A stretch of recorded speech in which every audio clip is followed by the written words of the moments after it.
Hello मेरे प्यारे बच्चों, राधे राधे, जय श्री महादेव। आज हम पढ़ेंगे लिविंग वर्ल्ड क्लास 11 का फर्स्ट चैप्टर है ये।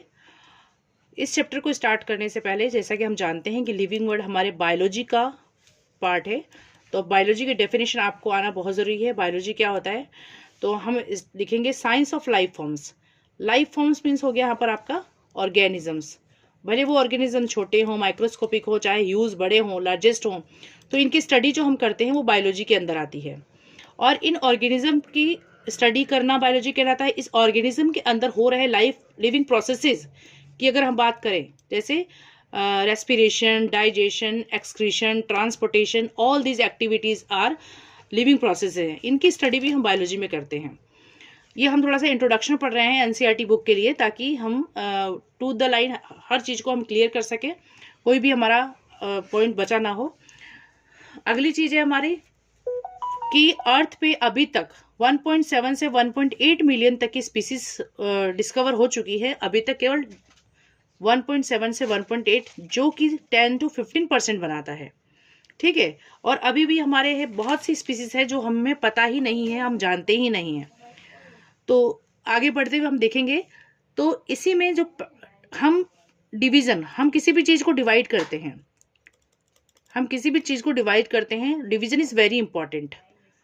डिवीज़न से क्या होता है, चीज़ें क्या होती है, easy to learn, easy to understand. हम बोलेंगे अंडरस्टैंड करने में ईजी होता है, ठीक है। किसी को हम बताना चाहें तो भी हम इजीली बता सकते हैं, ओके। आप देखें स्कूल में भी आप अगर देखते हैं तो हम स्कूल होता है बहुत बड़ा, उसमें फिर क्लासेस होती हैं, फिर प्रिंसिपल्स होते हैं, और क्लासेस में भी आप क्लास बटे हुए होते हैं 6th 7th 8th 9th इस तरह से, ताकि हम इजीली फाइंड आउट कर सकें। तो पुराने ज़माने में भी, एंशिएंट टाइम में भी लोग क्या करते थे, डिस्कवर कर रखा था लोगों ने सारे ऑर्गेनिज्म को बांट रखा था। एंशिएंट टाइम की अगर बात करें तो एंशिएंट टाइम के अंदर जो डिवीज़न था वो इस बेस पे था कि उन्होंने बोला कि पूरे जो अर्थ के पार्ट को बांटा, उन्होंने दो चीज़ों में बांटा। अगर हम बात करें मैटर, तो दो तरह के मैटर होते हैं। एक होता है हमारा एनिमेट, आप यहाँ देखिए, एक होता है हमारा एनिमेट और दूसरा होता है इन एनिमेट, ओके।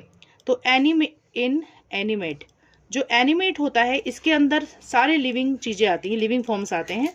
जैसे आपके प्लांट्स हो गए, एनिमल्स हो गए, प्लांट्स, एनिमल्स, माइक्रो ऑर्गेनिजम्स, वो सब आपके एनिमेट्स में आते हैं।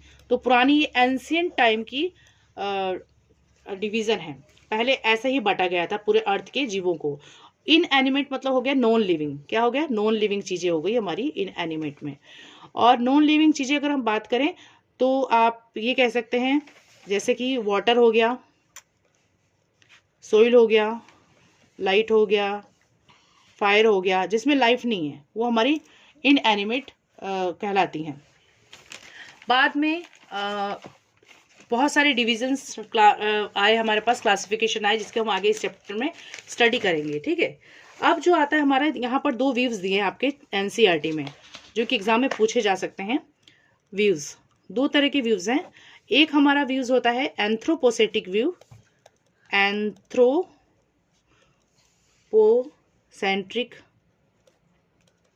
व्यू, और एक हमारा होता है biocentric, anthropocentric view of biology हम बात करेंगे, बायोलॉजी। और यहाँ पर है biocentric view of biology, okay. तो यहाँ पर जो एंथ्रोपोसेंट्रिक व्यू है, इसका मीनिंग हो गया कि इस व्यू के अंदर, इसके अकॉर्डिंग ह्यूमंस आर सुपीरियर। सभी ऑर्गेनिज्म से ज़्यादा अच्छे कौन से होते हैं, मोस्ट हम बात करें कि ह्यूमन को ज़्यादा ही वैल्यू दी गई। और बायोसेंट्रिक के अंदर सभी को इक्वल दिया, equality, all organisms are equal, okay. तो ये हमारा हो गया, आपको याद रखना है एंथ्रोपोसेंट्रिक व्यू ऑफ बायोलॉजी और बायोसेंट्रिक व्यू ऑफ बायोलॉजी। यहाँ पर एंथ्रोपोसेंट्रिक में ह्यूमन को इंपॉर्टेंस दी गई, जबकि बायोसेंट्रिक व्यू ऑफ बायोलॉजी में ऑल ऑर्गेनिजम्स आर इक्वल, ये बताया गया, ठीक है, ओके। अब दूसरी अगर हम बात करें तो हमारा एक आता है सिमिलैरिटीज।